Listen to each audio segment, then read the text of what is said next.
Bonjour mes chers tous, j'espère que vous allez bien et que vous appliquez strictement le confinement, ceci dans le souci de préserver votre santé et celle de votre entourage.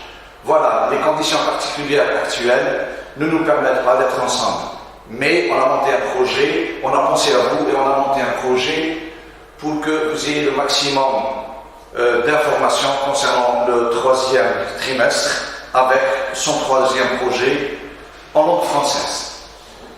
Donc, le projet 3 s'intitule « Lancer un appel pour mobiliser autour d'une cause ».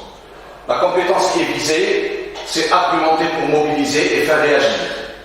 La séquence, inciter son interlocuteur à agir, c'est-à-dire le récepteur. On va essayer de l'inciter, de le pousser, de l'encourager à faire des actions.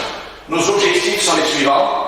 L'élève sera capable d'appréhender l'objet de l'appel, de quoi il est question, les motivations, pourquoi il a été lancé, sa visée pour qui, son organisation, comment il se présente, et finalement les moyens utilisés pour réaliser cet appel. Donc l'étude du support proposé devra nous permettre de découvrir le thème, la question d'actualité, qui a retenu l'attention de l'auteur. Il s'agira aussi d'analyser ce qui motive son intervention, pourquoi et pour qui, ce qu'il fait et comment il le fait pour être entendu. Et évidemment, les moyens linguistiques et syntaxiques mis en œuvre. Donc le support choisi se trouve sur le livre. Il est là. C'est l'appel du directeur de l'UNESCO, de l'auteur, qui est lui-même le directeur de l'UNESCO de l'époque, Amadou Mahtarbo, tiré de courrier de l'UNESCO, février 1984. Donc, pour votre information, on va essayer d'analyser et on va faire une analyse et une schématisation de ce texte pour être plus concis, plus précis et plus explicite. Donc, on va voir le texte ici, l'appel du directeur de l'UNESCO, composé de 1, 2, 3, 4, 5, 6, 7, 8, 9, 10 paragraphes, comme je l'ai déjà souligné, son auteur, c'est Amadou Mahtarbo, qui en 1984 était le directeur de l'UNESCO, et tiré de la source courrier de l'UNESCO. Pour votre information, courrier de l'UNESCO est édité en 26 langues. Comme l'UNESCO est une organisation internationale rattachée aux Nations Unies, qui est une organisation pour l'éducation, la science et la culture, donc 26 langues pour toucher le maximum de gens dans le monde. Donc ceci dit, nous allons essayer de schématiser, d'analyser ce texte. Donc presque la majorité des appels sont structurés de la façon suivante. Une partie expositive,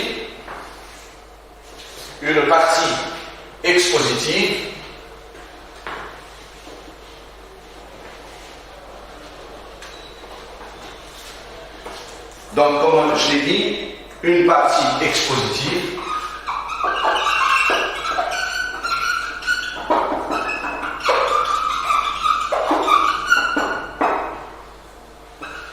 cette partie expositive, en règle générale, c'est l'exposé, en règle générale,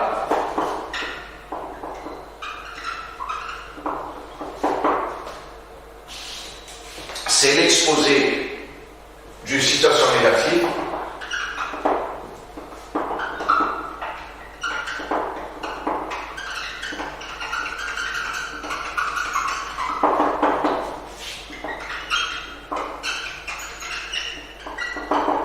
Donc ici, sur le texte, on va essayer de situer cette situation expositive, partie expositive, c'est le premier paragraphe. nous vivons une époque porteuse de graves incertitudes et d'immenses espoirs, une époque où toutes les nations du monde se trouvent pour la première fois réunies dans un même réseau de rapports réciproques. Désormais, leurs destins sont devenus interdépendants et les moyens scientifiques et techniques dont elles disposent pourraient leur permettre de résoudre la plupart de leurs problèmes les plus urgents. Donc ici, on constate que il expose les caractéristiques de notre époque. Les caractéristiques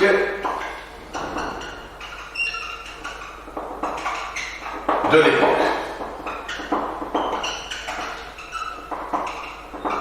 C'est-à-dire l'état du monde, l'état dans lequel se trouve le monde.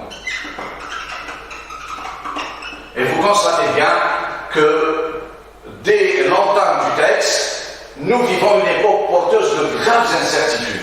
Donc ici, on constate que la situation n'est pas reluisante au niveau mondial. Donc, on délimite cette partie, nous vivons jusqu'à les plus urgents.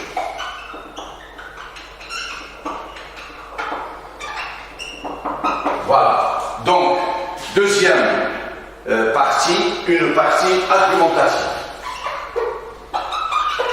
Une partie argumentative.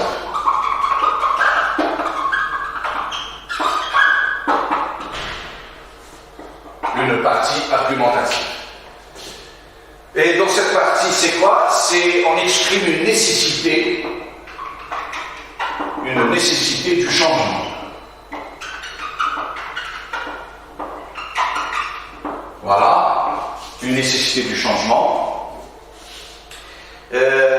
Ici, il propose des solutions.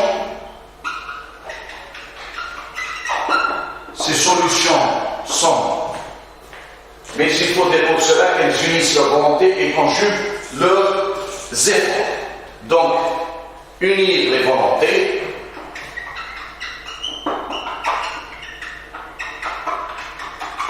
et conjuguer les efforts. Ok? Ce sont ces deux points qu'il prédit. Donc ici, qu'est-ce qu'il fait? D'abord, il a utilisé la commune impersonnelle, il faut. Mais le verbe ici est mis au conditionnel. Il a répété deux fois, il faudrait deux fois. Donc, l'utilisation du conditionnel s'explique pourquoi? Parce que ici déjà, l'auteur opère une projection dans le futur. Et donc, du moment qu'il y a prospective et projection dans le futur, il n'est pas sûr que cela va se réaliser. C'est pour cela qu'il a mis le conditionnel. Ça ne dépend pas uniquement de lui, ça dépend d'un tas de facteurs pour que ces solutions soient effectives. Donc, le conditionnel a mis, parce que l'auteur fait une projection dans le futur, c'est pour cela qu'il a utilisé ce conditionnel. Donc, il voudrait, à travers ces deux solutions, prédire un état meilleur, où les problèmes seraient résolus. C'est ça le contenu de cette partie. Donc, une prédiction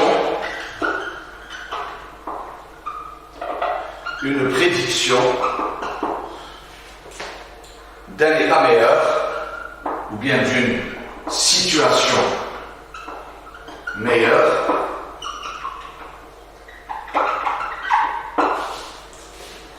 où les problèmes seraient résolus.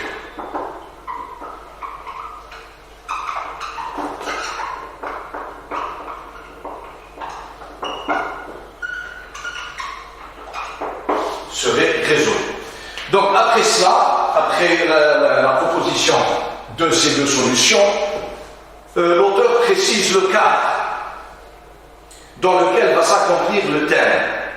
Le thème ici, nous avons un mot qui est répété 6 fois.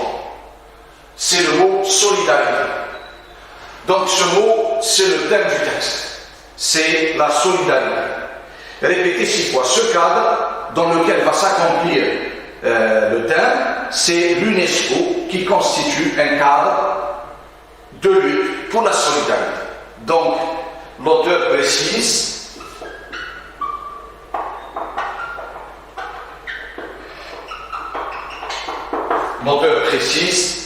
le cadre qui est l'UNESCO,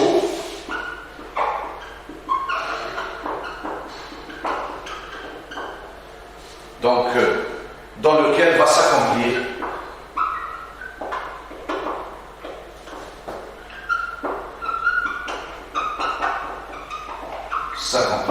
le terme qui est la solidarité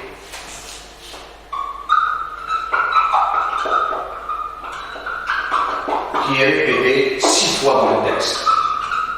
Donc une occurrence de 6 fois pour le thème qui est la solidarité, et vous constatez que dans le 3e paragraphe, la solidarité est écrite en majuscule, alors que c'est un nom commun. Ceci pour le mettre en valeur et pour attirer l'attention. Ok? D'accord. Donc après ces deux parties, nous avons donc, comme je l'ai dit, la majorité des appels sont structurés de la façon suivante. D'une partie expositive, en règle générale, c'est l'exposé d'une situation négative, d'où justement la nécessité de faire appel. Si tout va bien, on n'aura pas à faire appel. Donc il y a quelque chose qui ne va pas. Il y a une situation négative qui prévaut. C'est pour ça qu'on lance l'appel. Donc, dans ce texte qu'on est en train d'étudier, l'auteur est en train de donner les caractéristiques de l'époque, c'est-à-dire du moment de l'énonciation du texte, c'est-à-dire en 1984. Et il présente un état du monde. Dans la deuxième partie, il y a une deuxième partie qui est charnière entre la première et la troisième, qui va nous intéresser encore beaucoup plus.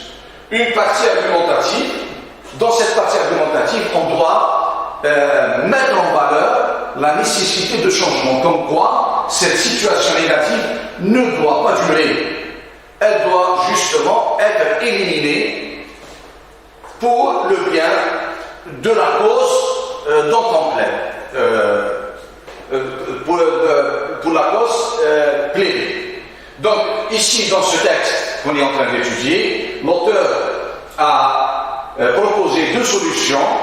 Il faut que le monde entier, ou bien les habitants de la Terre, unissent leur volonté et conjuguent les efforts. Mais il a utilisé le conditionnel. Pourquoi le conditionnel? Parce que c'est une projection, une prospective dans le futur. Et il n'est pas sûr à 100% que cela va se faire.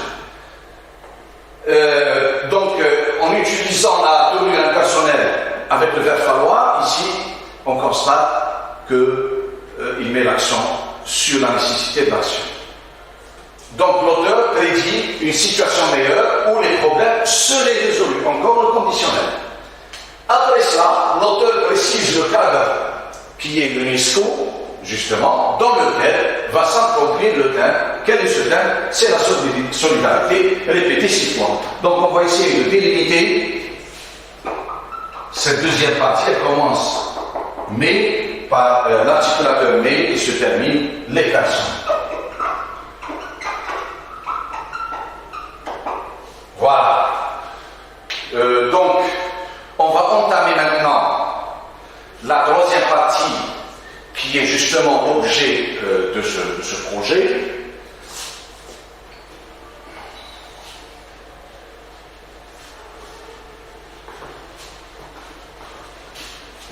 Voilà. Donc cette troisième partie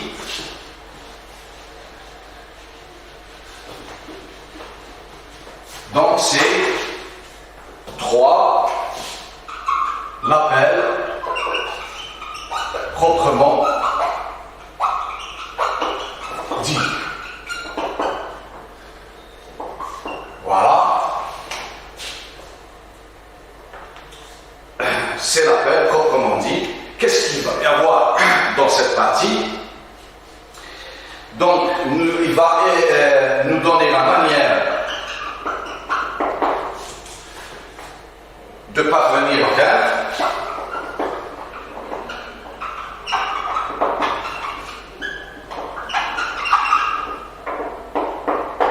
Et moyens à mettre en œuvre.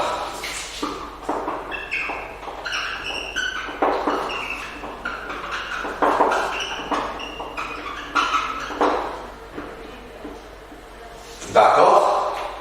Et l'appel commence justement par cette expression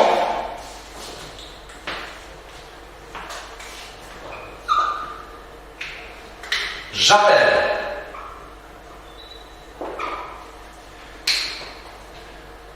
J'appelle, nous avons ce verbe. Ce verbe, dans ce cadre-là du texte exhortatif, s'appelle un verbe performatif. Un verbe performatif. Donc, le verbe performatif indique le début de l'appel. À quoi il sert? Quelle est sa fonction dans l'exhortation? Il sert à dénommer,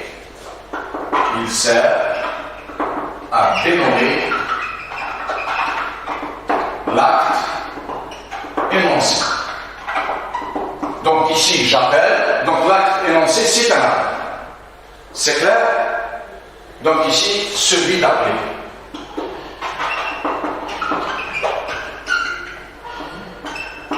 Ok?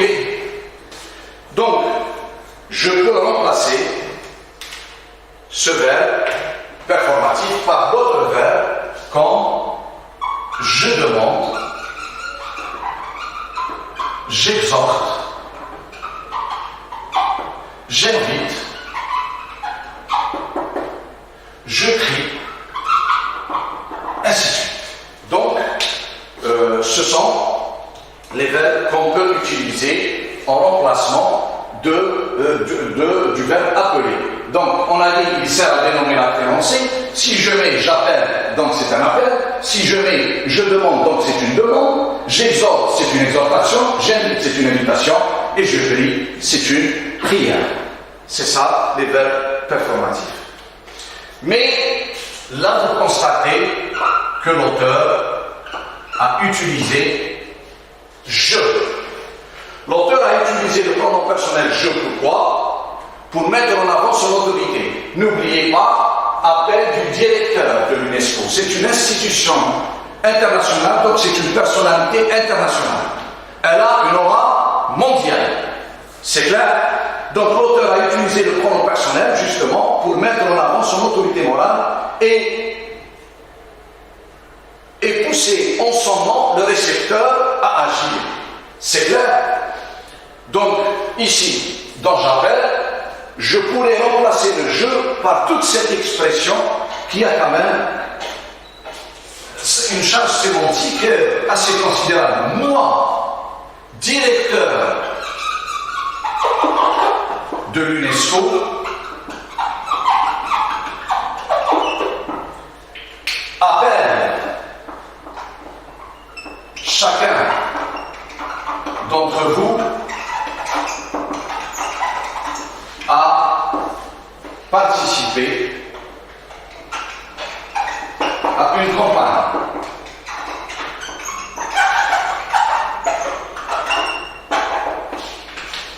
C'est clair? Donc, je peux remplacer le je par toute cette expression. L'auteur, justement, a mis le je, c'est pour mettre en avant son autorité morale. Comme c'est une personnalité internationale, il a un poids quand même dans le monde. Donc, et en son nom personnel, il pousse le récepteur à agir.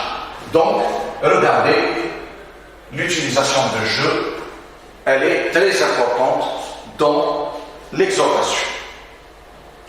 Donc, nous avons cette phrase, j'appelle chacun d'entre vous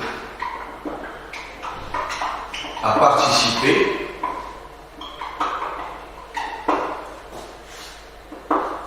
à une campagne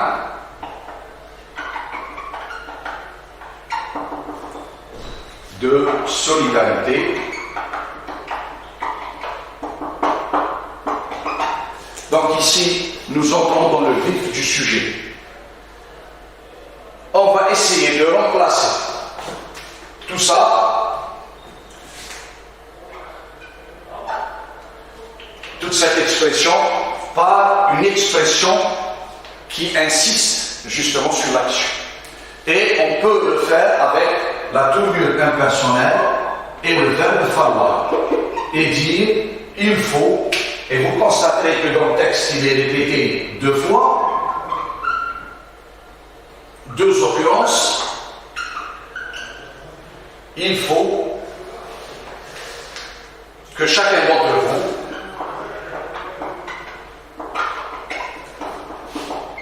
d'entre vous participe à une campagne de solidarité.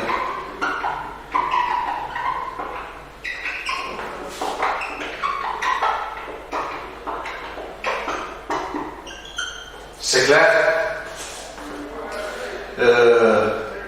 Donc ici, c'est notre premier moyen à mettre en œuvre, c'est notre premier moyen, le verbe performatif.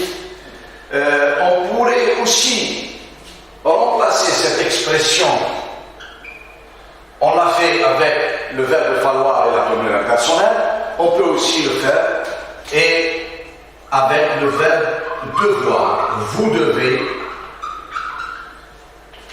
participer à une campagne de solidarité. D'accord? Donc ici,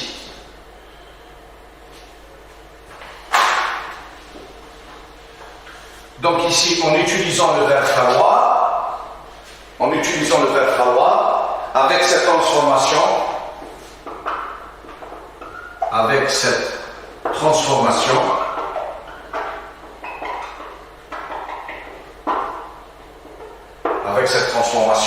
l'auteur s'efface.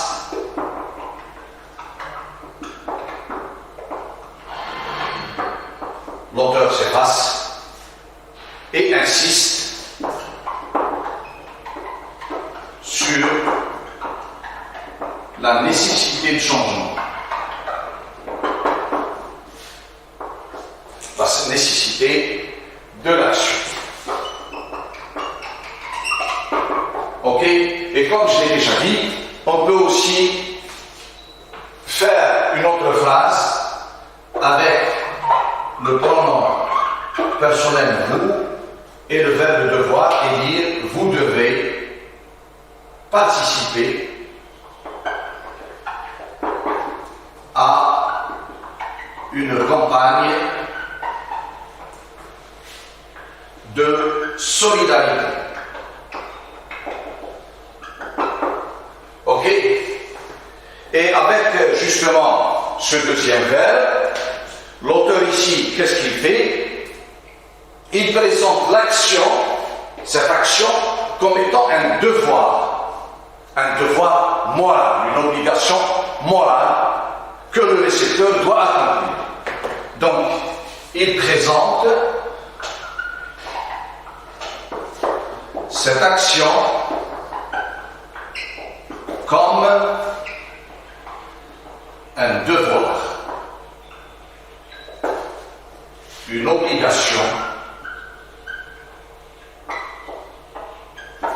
que le récepteur doit accomplir.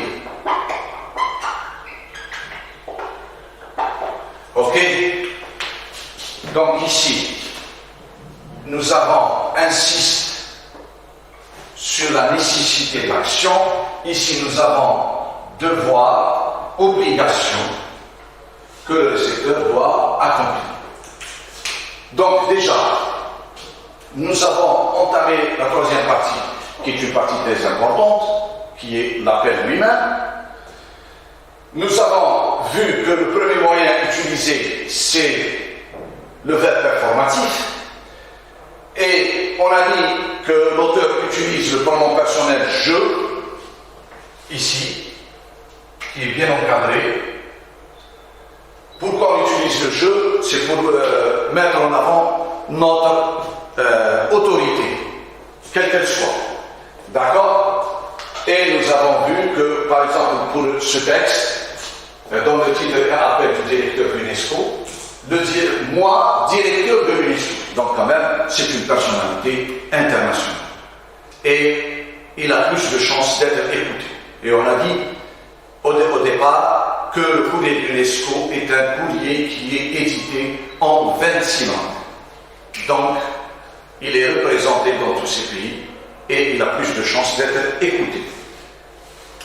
Maintenant, après ces deux verbes, on peut utiliser un troisième verbe, on peut transformer justement la phrase de départ de « j'appelle chacun d'entre vous à participer à une campagne de solidarité » avec un autre verbe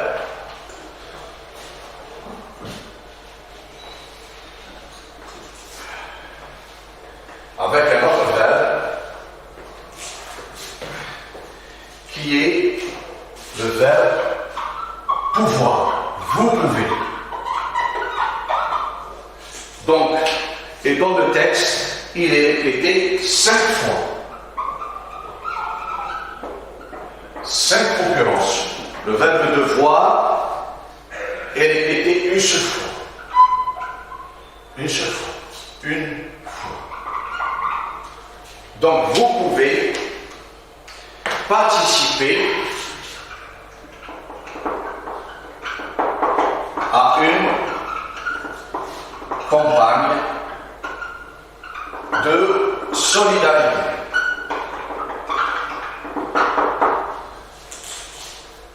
D'accord? À ce niveau, le destinateur insiste sur la capacité du récepteur à accomplir l'action énoncée. Donc regardez, des deux autres verbes, 2 occurrences, une occurrence 5 fois. Ceci pour dire au récepteur que tu as les capacités pour faire ça, pour accomplir ce que je te demande. C'est clair?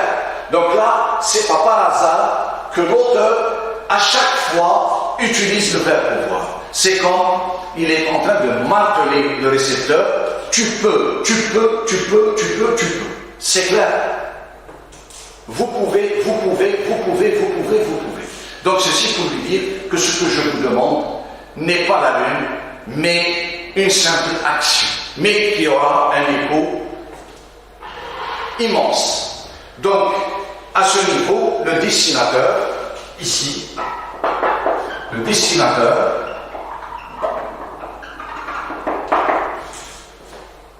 insiste sur la capacité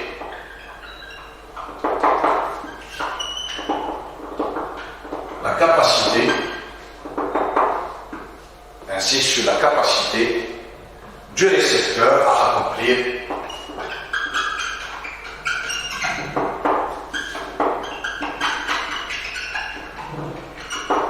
accomplir l'action énoncée.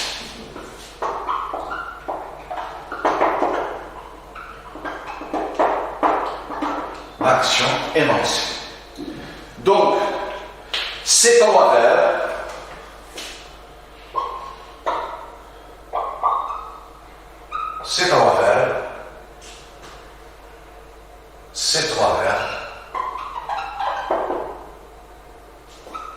en l'occurrence, falloir, devoir et pouvoir sont des verbes de modalité.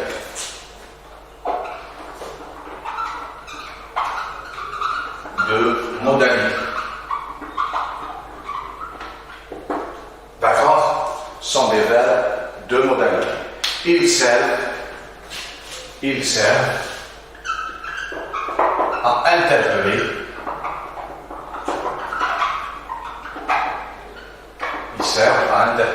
directement le récepteur.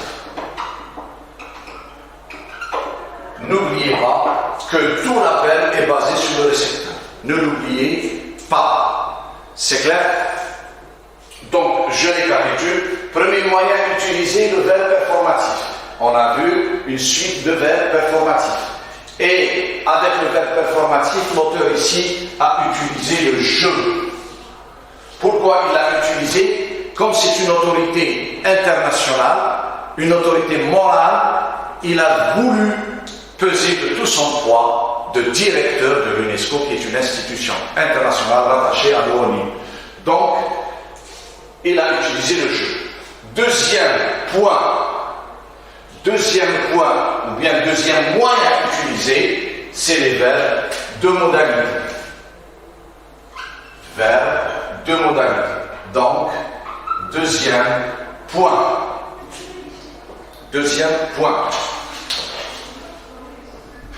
Donc, après avoir passé en revue les verbes performatifs et les verbes de modalité, nous tirons la conclusion suivante.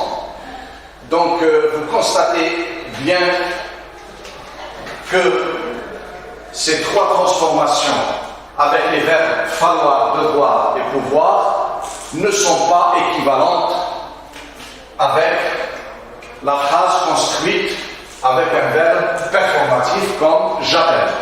Avec ce dernier, l'auteur s'engage personnellement. Donc lorsqu'on utilise le je, c'est un engagement personnel. L'accent est beaucoup plus mis sur le verbe lui-même et celui qui l'énonce. Ok? Maintenant, on passe au troisième moyen. Après les verbes performatifs et les verbes de modalité, on passe au troisième moyen pour réaliser notre appel. Nous avons les phrases suivantes tirées du texte étudié. Pensez à un autre. Pensez à un autre. Offrez-lui un abonnement et contribuez ainsi à l'effort que l'UNESCO entreprend pour la paix dans le monde. Vous constaterez que dans cette partie, le pronom personnel le plus répété, c'est-à-dire la troisième partie de l'appel, c'est le vous. C'est la deuxième personne. C'est le vous. Il est répété 5 fois. Pourquoi? Tout simplement parce que l'appel est basé sur le récepteur. C'est clair. L'appel est basé sur le récepteur. Et vous constaterez que ces verbes sont à l'impératif. Impératif, présent, impératif, impératif. Ok? Donc, l'utilisation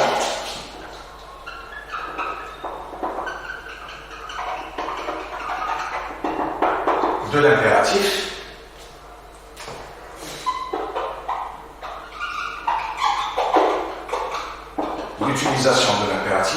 qui est une injonction directe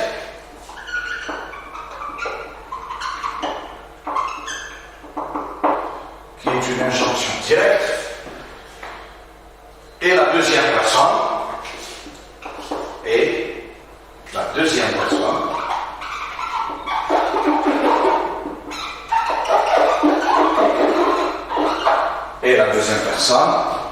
le vous en l'occurrence,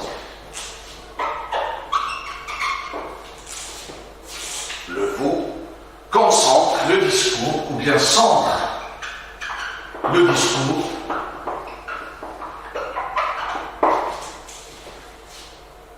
sur le destinataire.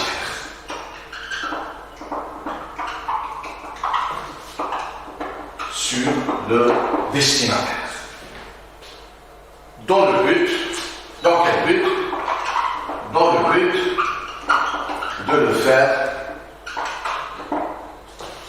agir et réagir. D'accord? Et finalement, qui est un objectif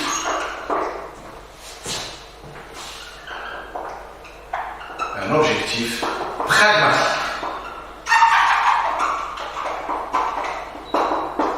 Ok? Donc, je récapitule. Le troisième moyen, verbe performatif, verbe de modalité, les savants, l'impératif. L'impératif qui est une injonction directe. Là aussi, on s'adresse directement au récepteur.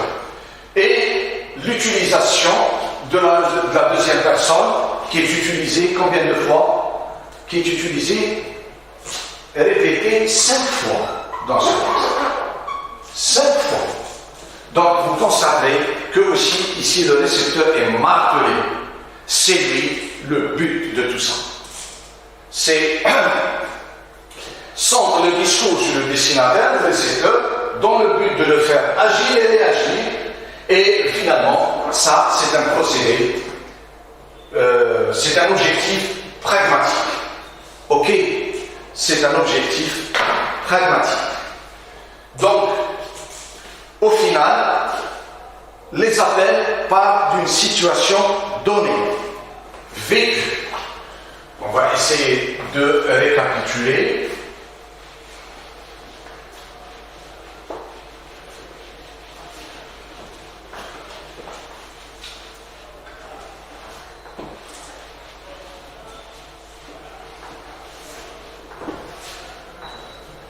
Donc, au final, les appels partent d'une situation donnée vécue dans le présent, dans ce qu'on appelle exposé d'une situation négative.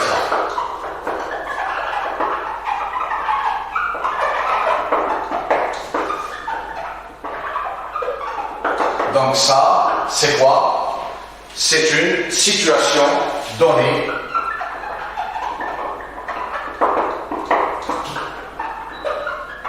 vécue dans le présent.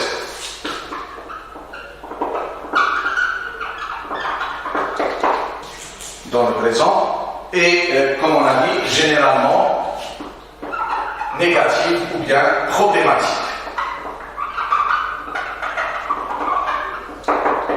Ok, elle est problématique.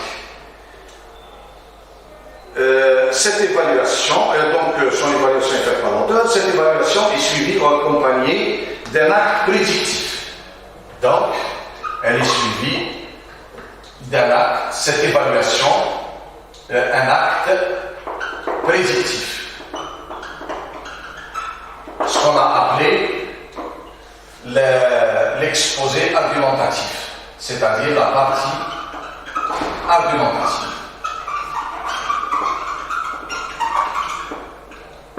Ok, la partie argumentative. Un acte prédictif, pourquoi? Espoir de changement. Espoir de changement dans le futur. Et troisièmement, justement, en conclusion, l'appel est lancé pour mobiliser le récepteur. L'appel est lancé dans quel but? Pour mobiliser le récepteur.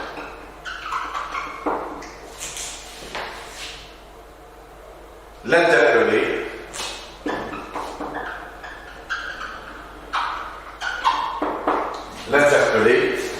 et lui proposer un moyen d'action.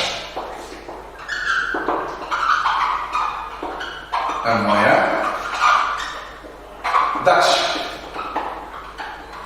Donc, on constate un moyen d'action concret.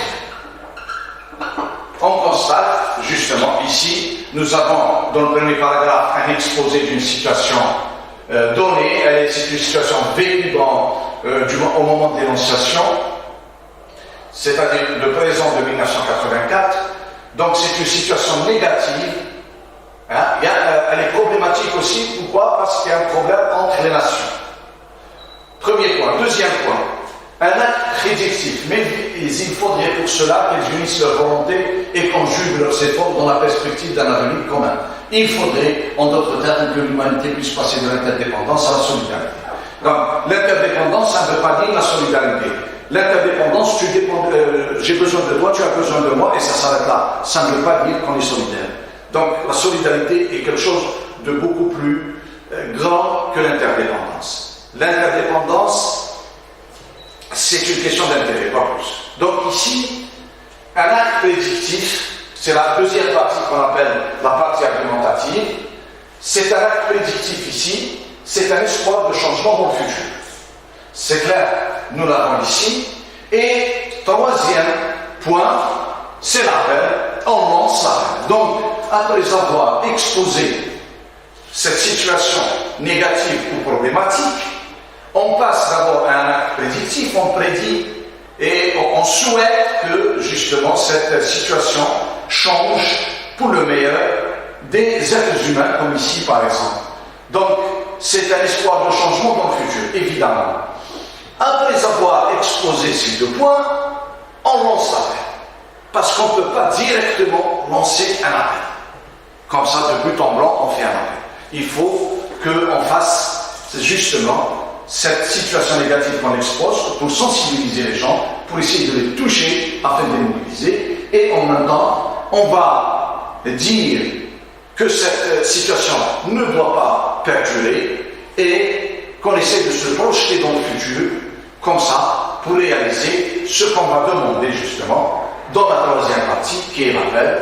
On le lance justement, à la suite de ces deux points, on le lance pour mobiliser le récepteur, l'interpeller et lui proposer un moyen d'action concret. À ce niveau-là, je dois souligner aussi que lorsque vous lancez l'appel, il faut mettre exactement ce que vous attendez du récepteur qu'il fasse. Il faut que vous fassiez ça. Qu'est-ce que vous lui demandez exactement? Ici, il a parlé de solidarité, puis comme une vision en entonnoir de solidarité, il a abouti à ce qu'il demande exactement, c'est quoi? Offrez-lui un abonnement. Voilà. Donc, l'offre de l'abonnement, un homme qui ne peut pas se payer ça, c'est comme si on parraine quelqu'un au niveau de l'abonnement. Au lieu de payer un abonnement, je paye deux. C'est ce qu'on appelle un abonnement solidaire. C'est comme dans certains pays du monde, dans les cafés, il y a un café solidaire. C'est quoi? Tu payes un café et tu payes un café pour les gens qui ne peuvent pas se payer, qui veulent passer dans le café, prendre un café. La même chose ici. Donc il a commencé à sensibiliser le récepteur sur la solidarité et les bienfaits de la solidarité, et puis comme une vision en entonnoir, il aboutit à quelque chose de plus précis qui est l'offre d'un abonnement. Donc, je répète une deuxième fois, lorsque vous lancez l'appel, il faut mettre exactement ce que vous attendez du récepteur qu'il fasse. Il faut être précis à ce niveau. Ok? Donc, pour mobiliser et susciter une action de la part du lecteur, l'auteur de l'appel met en œuvre une stratégie argumentative. Elle est là. En utilisant différents procédés, à savoir, comme ici, l'explication, il a expliqué, l'incitation, il pousse les gens à faire des actions, l'implication avec le verbe pouvoir, et c'est pour ça qu'il a utilisé 5 fois, je reviens sur ça, qui est un élément essentiel, il veut impliquer le récepteur. Pardon. Et justement, il a utilisé le verbe pouvoir 5 fois. Les verbes performatifs, appeler, exhorter et demander. Donc, les verbes de modalité aussi qu'il a utilisés, pouvoir, devoir, falloir, et il pouvait aussi le verbe mettre, le verbe vouloir, l'impératif, et en même temps, l'expression lexicale et syntaxique du but sont fréquemment utilisées dans la. Donc, je répète ce dernier point qui est un point de synthèse. Pour mobiliser et susciter l'action de la part du lecteur, du récepteur, du destinataire, l'auteur de l'appel met en œuvre une stratégie argumentative. C'est tout à fait normal. Il faudrait une stratégie argumentative. Parce que se présenter comme ça et dire « Je suis le président de telle association, aidez-moi, je vous appelle, je vous lance cet appel pour m'aider », vous aurez 0% de chance d'être aidé. Mais si vous adoptez une stratégie argumentative, en utilisant les différents procédés, à savoir l'explication, vous expliquez comme ici, cette situation donnée, vous incitez, comme ici, vous incitez le récepteur, vous le poussez, vous l'encouragez, après vous l'impliquez aussi, comme par exemple l'utilisation du verbe pouvoir, il faut qu'il s'implique l'acte demandé, comme ici par exemple, je reviens sur un autre pronom personnel, nous avons le nous au début du texte et le nous à la fin du texte. Le nous, au début du texte, c'est un nous qui désigne le monde entier. Nous vivants, c'est-à-dire tous les terriens. Et justement, dès l'entame du texte, l'auteur voudrait impliquer aussi par ce procédé le récepteur. C'est-à-dire que nous sommes tous dans le même bateau. Et à la fin, il utilise aussi le pronom nous. Alors, nous pourrons faire grâce à vous du courrier du discours, le courrier de la solidarité. Ici, le nous n'a pas la même valeur ici. Ici, c'est un nous d'auteur. Ça désigne le directeur de l'UNESCO. C'est un nous d'auteur, c'est clair. Donc, vous constatez que l'auteur a utilisé plusieurs procédés pour impliquer justement le récepteur. Il a utilisé, entre autres, les verbes performatifs comme le verbe appeler. Il a utilisé aussi les verbes de modalité et l'impératif, comme on l'a vu. Et aussi, on va voir l'expression lexicale et syntaxique du but. Tout ça, dans nos objectifs, on a parlé de tout ça, et je pense bien qu'à travers cette analyse et cette schématisation, on a abouti à nos objectifs. C'est clair? Donc après cela, nous allons entamer notre point de langue aussi, les moyens, comme j'ai dit, linguistiques et syntaxiques, pour réaliser un appel. Donc après avoir passé en revue la structure de l'appel, comment il est fait, quels sont les moyens utilisés justement pour le réaliser. Entre autres moyens, nous avons dit qu'il y a l'utilisation des verbes performatifs, des verbes de modalité et l'impératif. Donc là, nous avons des phrases qu'on a transformées justement en utilisant une fois l'impératif, une fois un verbe performatif et une fois un verbe de modalité. Donc nous avons ce premier énoncé qui est un impératif, pensez à un autre. Lorsqu'on le transforme avec un verbe performatif, on doit mettre le pronom personnel. Et nous avons justement, je vous prie de penser à un autre. Ou bien je vous demande de penser à un autre. Donc vous constatez qu'il y a l'utilisation de je, et comme on l'a déjà souligné encore, que celui qui utilise le je met en avant tout son poids d'autorité. C'est clair. Donc avec un verbe de modalité, nous avons la transformation suivante. Il faut penser à un autre. Vous devez penser à un autre. Donc une fois avec la nécessité là, je veux insister sur l'action, je mets il faut.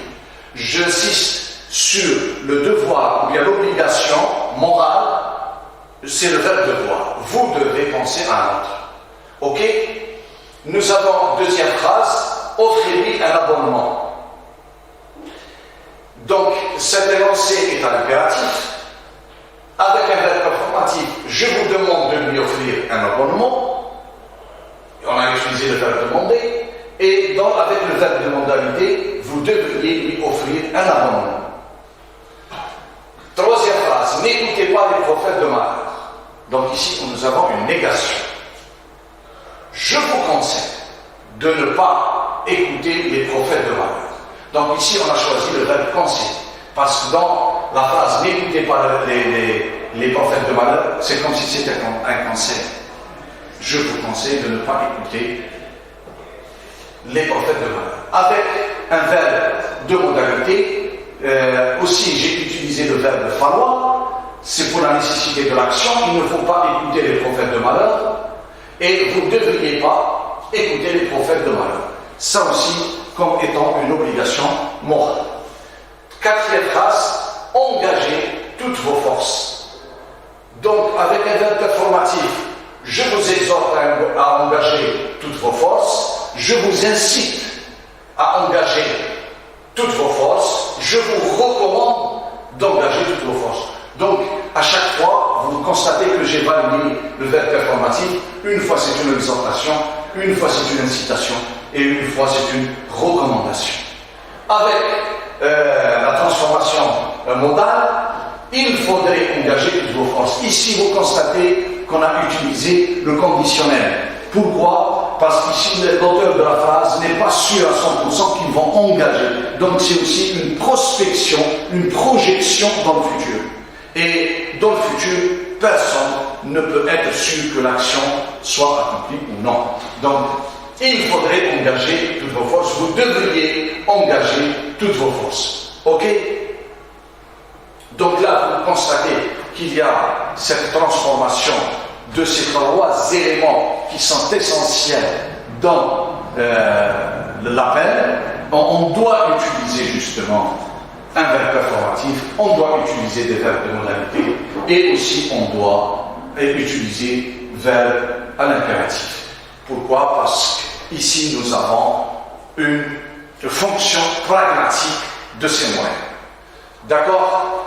Après cela, nous allons voir comme deuxième point, vous constatez plutôt que ces énoncés ne sont pas totalement équivalents dans les trois colonnes. Leur valeur pragmatique est, comme j'ai dit, elle est équivalente presque, puisque ces messages visent à mobiliser, à faire réagir le destinataire. Donc la valeur pragmatique, elle est là. Les trois énoncés, à l'impératif ou bien performatif ou bien modal, visent plutôt à mobiliser, à faire réagir le destinataire. Dans le premier cas, l'injonction est directe. Pensez à un ordre. Le destinataire s'efface dans le second. Ici. Et ici, le destinataire, il est complètement effacé. Donc, avec le verbe performatif, ici, il s'affiche. Je. Ici, il n'y a pas. L'énonciateur n'est pas là, il s'efface carrément. Ici, il est là. Et on a dit, lorsqu'on utilise le pronom personnel, c'est pour peser de tout notre poids. Et dans le troisième cas, l'énoncé est directif.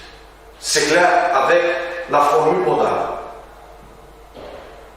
Donc, en utilisant les verbes de modalité, le locuteur traduit son attitude face à son énoncé. Il peut considérer les faits comme nécessaires, il faut. Comme obligatoire, vous devez, j'ai dit c'est une obligation beaucoup plus morale, ou comme possible, vous pouvez. D'accord?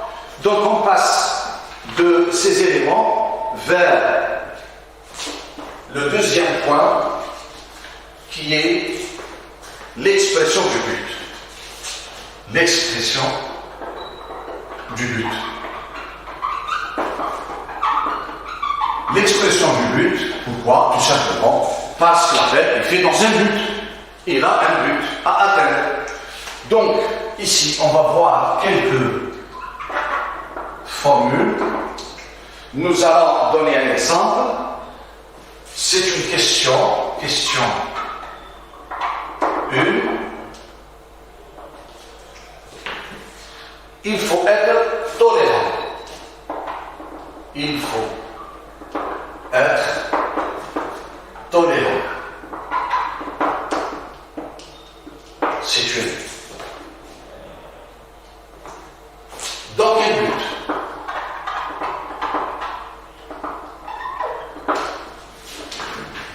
Dans quel but? Ok.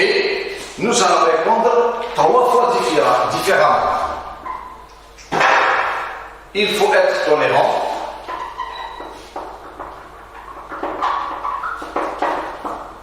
Il faut être tolérant. Je vais utiliser afin que. Deuxième phrase. Il faut être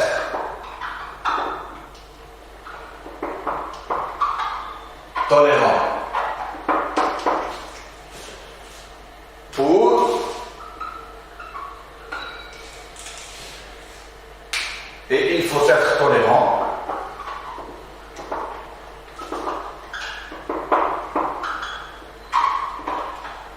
aussi avec pour. Et vous allez voir comment je vais varier les réponses. Donc ici, avec afin que, je peux continuer l'expression du but, afin que des conflits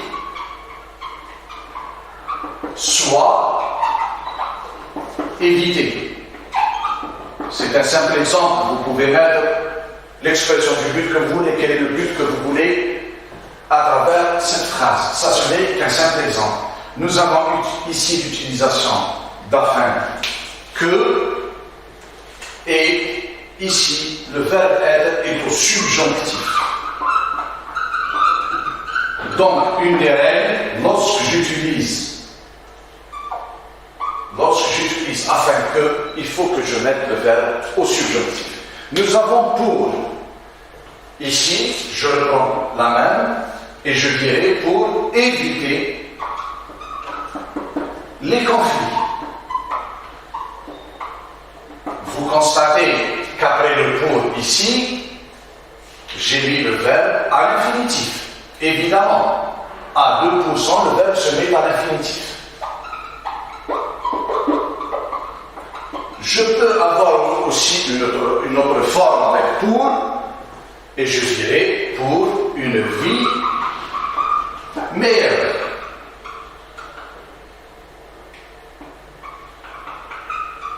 Et donc, vous constatez ici que je n'ai pas mis de verbe, mais j'ai mis un nom. Donc, ici, avec afin que, c'est une locution syntaxique qui exprime le but, le verbe se met au subjonctif. Avec la préposition pour, vous avez deux possibilités. Ou bien vous choisissez la forme infinitive et vous mettez le verbe à l'infinitif, ou bien vous choisissez la forme nominale et vous mettez un nom. Ok? Donc, ces trois éléments expriment le but. Nous avons une deuxième question. Question 2. Question 2. Tous les pays célèbrent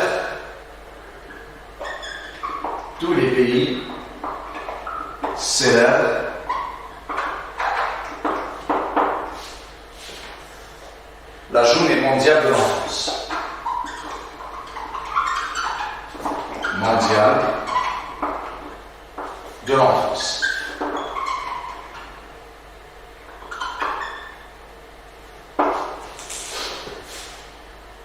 Dans quelle intention?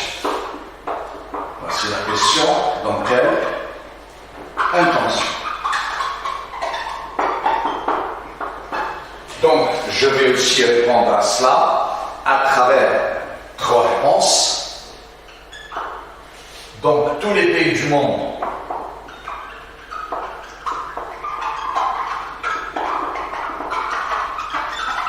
célèbrent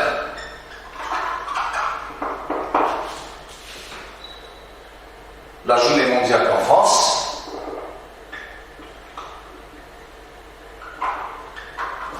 Mondiale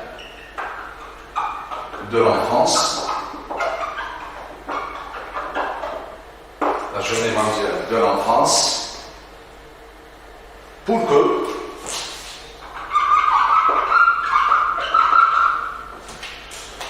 deuxième phrase, deuxième réponse, tous les pays du monde célèbrent la journée mondiale de l'enfance. Et je mets l'expression du but afin de.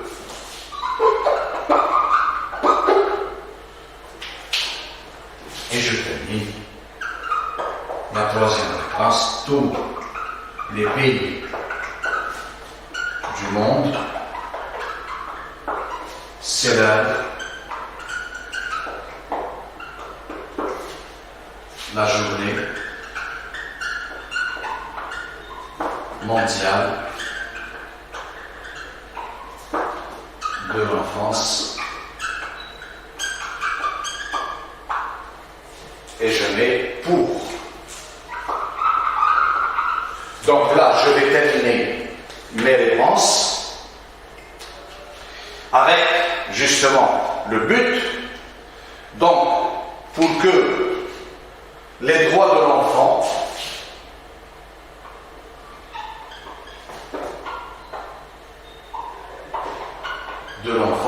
soient respectés.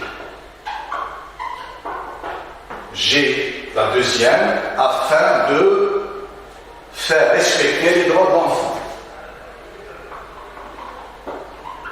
Respecter les droits de l'enfant.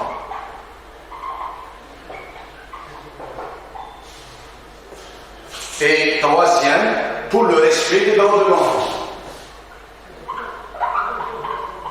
Pour le respect des droits de l'enfant. Donc, qu'est-ce qu'on constate?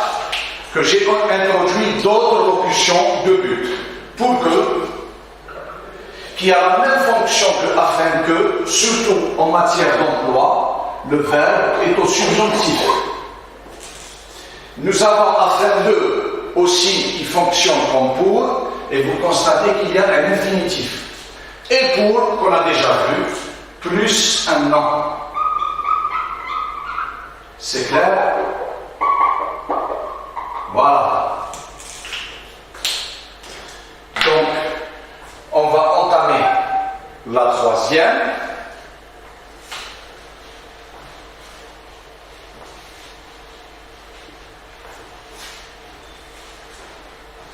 On va entamer la troisième.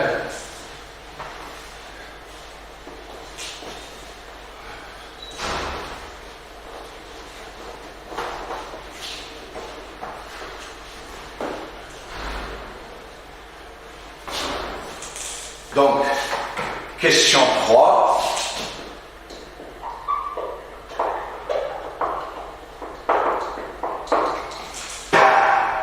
Nous nous engageons à éduquer.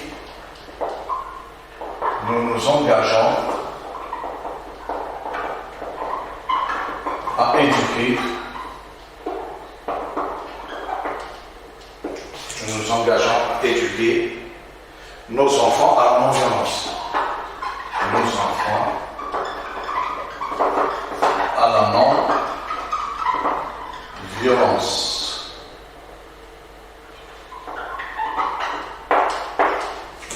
La question, dans quel objectif?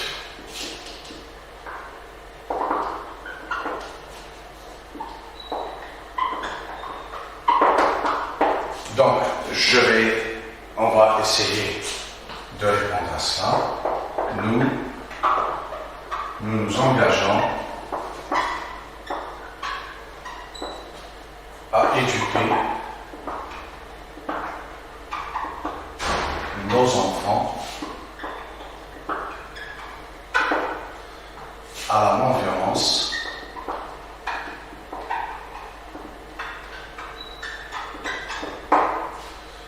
Donc, on va avoir dans la réponse comme à l'accoutumée, afin que dans le but de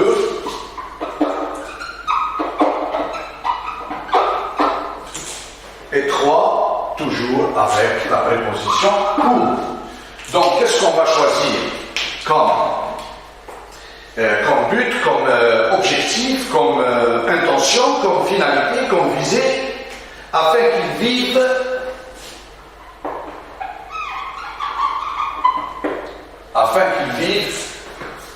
dans l'harmonie et le respect d'autrui.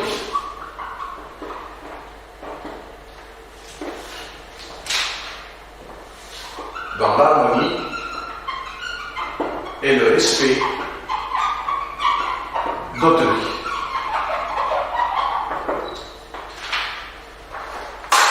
Ok.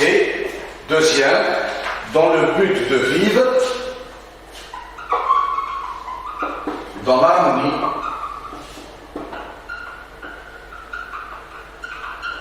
et le respect d'autrui.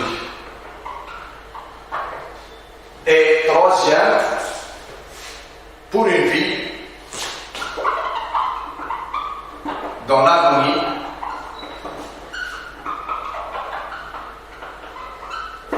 et le respect d'autrui. Donc ce sont nos trois finalités. Le respect d'autrui, ça veut dire le respect des autres personnes. Donc vous constatez, afin que, aussi, je l'ai utilisé une deuxième fois, et que le verbe est au subjonctif, pourquoi il n'apparaît pas différemment au niveau de la graphie? Parce que c'est comme le présent, c'est la même chose. Dans le but de vivre, c'est l'infinitif, dans le but de, après dans le but de, l'infinitif. Et pour, nous avons un nom. Pour plus nom. Donc ici, on a fait le tour des moyens utilisés par l'auteur, à savoir verbe performatif, verbe de modalité impératif, et vous avez vu les transformations qu'on a effectuées et quelles sont les différences. Avec le verbe à l'impératif, l'auteur s'efface au profit de l'action demandée. Avec le verbe performatif, il s'affiche pour peser de tout son poids. Et avec le verbe de modalité, on présente ça comme étant une obligation morale. Après, on a vu l'autre point qui est très présent dans les appels, évidemment, le but. Pourquoi? Parce qu'un appel est fait dans un but. Nous avons une finalité, nous avons un dessein, nous avons une visée, nous avons un objectif lorsqu'on fait un appel. On vise quelque chose. Donc, nous avons ici de petits exercices récapitulatifs et pour vous montrer les expressions de but avec lesquelles vous exprimez votre but et les contraintes d'utilisation. Donc, à vous de choisir. Nous avons ce dernier exemple. Nous nous engageons à éduquer nos enfants à la non-violence afin qu'ils vivent dans l'harmonie et le respect d'autrui, dans le but de vivre dans l'harmonie et le respect d'autrui, et pour une vie dans l'harmonie et le respect d'autrui. Je crois qu'on a fait le tour de ce dont nous avons besoin pour faire un appel, surtout au niveau des moyens. Donc voilà, nous arrivons au terme de ce travail. Après l'analyse et la schématisation concernant l'appel, et après les points d'ordre étudiés, nous arrivons à l'expression écrite. Notre sujet s'intitule vous êtes le président de l'association de votre quartier. On vous a confié la tâche de rédiger un appel aux habitants afin de le nettoyer, de l'embellir et de le rendre plus accueillant. Donc, du moment qu'on vous a confié cette tâche, ça veut dire qu'il y a une situation négative ou problématique dans votre quartier et que ça nécessite l'intervention de tous les habitants. Comme vous êtes le président, donc vous avez plus de poids pour que les habitants vous entendent et vous écoutent. Et finalement, accomplissent cette tâche du nettoyage, de l'embellissement et de le rendre plus accueillant. Donc pour cela, pour faire tout ça, vous devez tenir compte de la structure de l'appel, c'est-à-dire que vous allez appliquer les trois parties, les mettre en valeur. La première partie, qu'on a dit, la partie expositive, dans laquelle vous allez exposer la situation négative et problématique de votre quartier. Deux, vous allez nous donner cette partie argumentative que cette situation ne peut plus durer et que ça doit changer. Donc vous allez vous projeter dans l'avenir et pour une vie meilleure dans votre quartier. Et à la fin, après l'exposé de ces deux points, vous allez lancer l'appel proprement dit. Donc n'oubliez pas d'utiliser les moyens à mettre en œuvre pour la rédaction de cet appel. Vous allez utiliser le verbe performatif, vous allez utiliser les verbes de modalité, vous allez utiliser l'impératif, et n'oubliez pas que dans cette partie, tout le message est centré sur le récepteur. Donc il va y avoir le pronom de la deuxième personne qui sera très utilisé. Et n'oubliez pas d'utiliser, comme j'ai dit, l'impératif. Ça vous permet de vous adresser directement aux recettes, aux amis. Donc pour cela, vous devez tenir compte de la structure de l'appel, de l'utilisation des moyens à mettre en œuvre pour la rédaction de l'appel et aussi l'expression du but. N'oubliez pas d'utiliser tout ça. Donc, je vous dis bonne chance, travaillez bien et j'espère que j'étais à la hauteur de vos attentes. Je vous souhaite tout le bonheur du monde. Merci.